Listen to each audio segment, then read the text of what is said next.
आप हैं news net India के साथ। पंजाब में 10 जून तक बढ़ी पाबंदियां। पंजाब में कोरोना संक्रमण के आ रहे नए मामलों को देखते हुए विशेषज्ञों की सलाह पर राज्य की कैप्टन अमरिंदर सिंह सरकार ने 10 जून तक पाबंदियां बढ़ा दी हैं।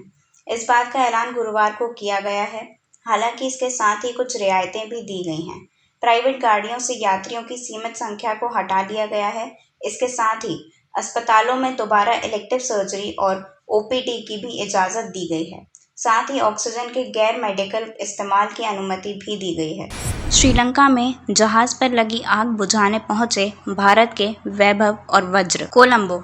श्रीलंका में रसायन से भरे एक मालवाहक जहाज में आग लगने के 7 दिन बाद भी उसे बुझाने के लिए मशक्कत जारी है। सिंगापुर के इस कार्गो शिप पर लगी आग को बुझाने के लिए आईसीजी के जहाज़ वैभव और वज्र कोलंबो बंदरगाह के पास पहुंच गए हैं।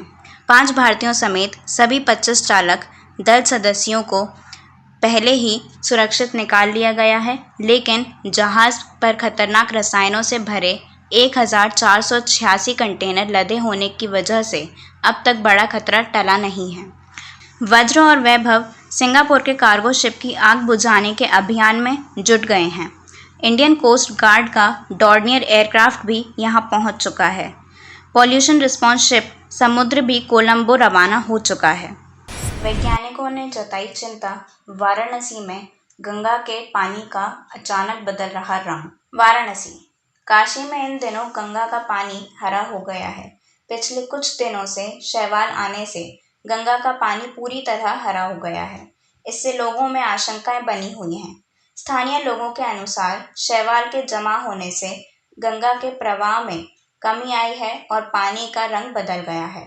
यह गंगा में रहने वाले जीवों के लिए खतरनाक साबित हो सकता है। केंद्रीय प्रदूषण बोर्ड के अधिकारी मामले की जांच में जुटे हुए हैं। गंगा के पानी में ऐसा शैवाल दिखना बेहद चिंताजनक है। वहीं नमामि गंगे के संयोजक राजेश शुक्ला ने बताया कि गंगा का पानी हरा होने के पीछे गंगा में प्रभाव कम होना हो सकता है।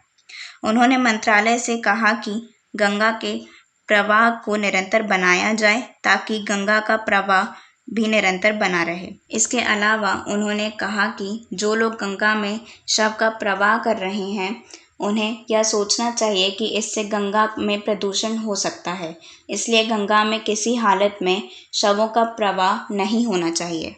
मध्य प्रदेश के 60 जिलों में रहेगा लॉकडाउन, 45 जिलों में मिलेगी राहत। मुख्यमंत्री श्री शिवराज सिंह चौहान पूरी शक्ति के साथ इस बात की कोशिश कर रहे हैं कि दिनांक 1 जून 2021 से मध्य प्रदेश में जनजीवन सामान्य बनाने की प्रक्रिया शुरू कर दी जाए, परंतु आंकड़े बताते हैं कि मध्य प्रदेश के 7 जिले 1 जून 2021 को लॉकडाउन रहेंगे।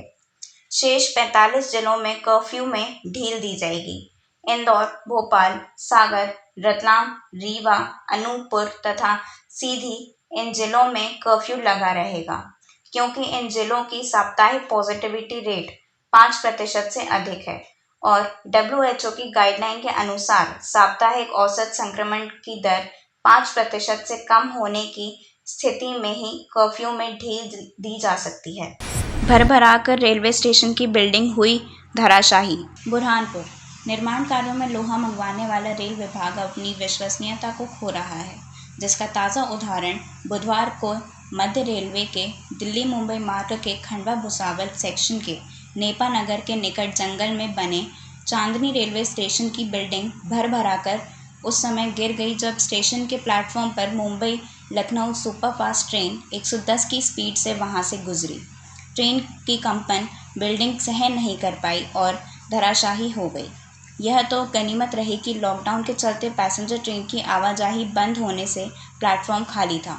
दरअसल यह भवन लगभग 15 वर्ष पूर्व ही स्टेशन विस्तारीकरण स्कीम के तहत बनकर तैयार हुआ था।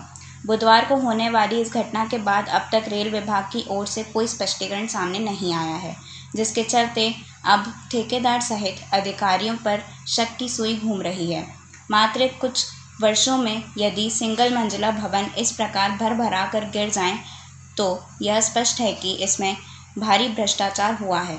अब देखना यह है कि भुसावल रेल मंडल इसमें क्या कार्रवाई करता है।